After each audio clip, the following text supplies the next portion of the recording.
Quand vous êtes venus vers Dieu, il n'y avait rien de matériel comme au Sinaï, pas de feu qui brûle, pas d'obscurité, de ténèbres, ni d'ouragan, pas de son de trompette, pas de paroles prononcées par cette voix que les fils d'Israël demandèrent à ne plus entendre. Car ils ne supportaient pas cette interdiction qui touchera la montagne, même si cet animal sera lapidé. Le spectacle était si terrifiant que Moïse dit « Je suis terrifié et tremblant ». Mais vous êtes venus vers la montagne de Sion et vers la cité du Dieu vivant, la Jérusalem céleste, vers des milliers d'anges en fête et vers l'assemblée des premiers-nés, dont les noms sont inscrits dans les cieux. Vous êtes venus vers Dieu, le juge de tous les hommes, et vers les âmes des justes arrivés à la perfection.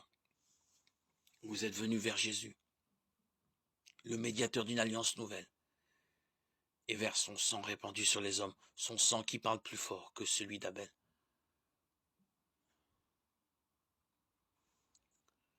Prenez garde de ne pas rejeter celui qui vous parle, car si les fils d'Israël n'ont pas échappé au châtiment quand ils ont rejeté celui qui les avertissait sur la terre, à plus forte raison, nous non plus, si nous nous détournons de celui qui nous parle du haut des cieux.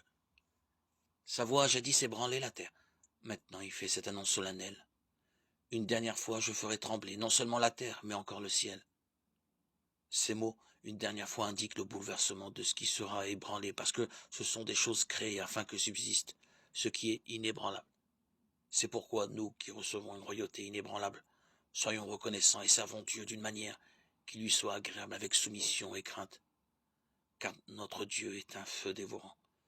Lettre aux Hébreux 12, 18, 29.